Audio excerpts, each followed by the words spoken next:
Life eventually confronts you with a difficult reality. People don't stay forever. You meet them, build bonds, share moments, and slowly begin to attach meaning to their presence. But what happens when they leave? Or worse, when you realize they were never as invested as you were? That's when the real question appears. Can you let go without losing yourself? Detachment is often misunderstood. It's not about becoming cold or distant. It's about reclaiming control, so your emotions don't control you. There's a disciplined way to approach this, a way that strengthens you rather than breaks you. Let's walk through it. 1. Accept that nothing lasts. One of the biggest illusions people live with is the belief in permanence. You assume relationships will stay the same, that people will always be there. That's what you feel now will continue unchanged. It won't. Every connection in your life is temporary, whether it ends through distance, change, or time itself. The more tightly you try to hold on to someone, the more tension you create. And often, the faster things fall apart. Let go of the idea that anything is guaranteed. When you accept that everything is temporary, you stop clinging and start appreciating. 2. Understand that emotions follow your thoughts. Most people believe emotions just happen to them. But that's not entirely true. What you feel is shaped by how you interpret what happens. Two people can experience the same situation and feel completely different about it. Why? Because their thoughts are different. If someone doesn't reply to you, the fact is simple. They didn't respond. Everything else, they don't care. They're ignoring me. I did something wrong, is a story your mind creates, and that story creates your emotions. If you want emotional control, you must question your thoughts. Not everything you think is true. 3. Train your mind to face loss before it happens.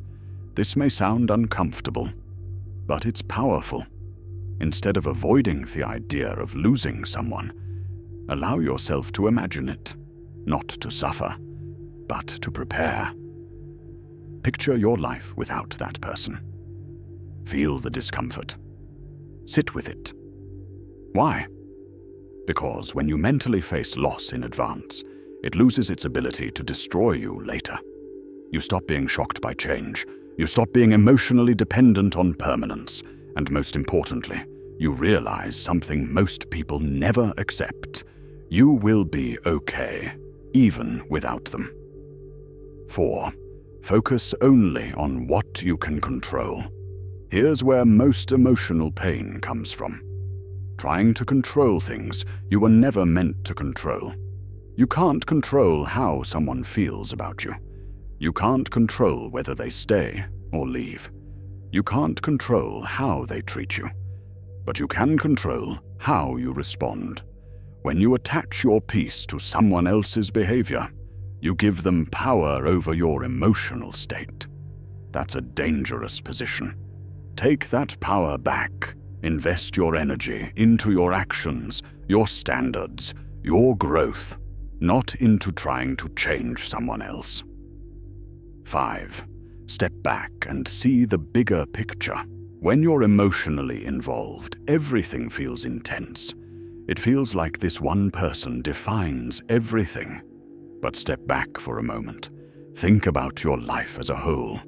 This relationship, this situation, is just one part of your story, not the entire story. You've been through difficult moments before. You survived them. You grew from them. This is no different. Time will move forward, with or without this person. And so will you. Final thought: detachment is not about shutting down your emotions. It's about understanding them and not letting them take control. It's about realizing that your peace does not depend on someone else staying, loving you, or behaving the way you expect. It depends on you.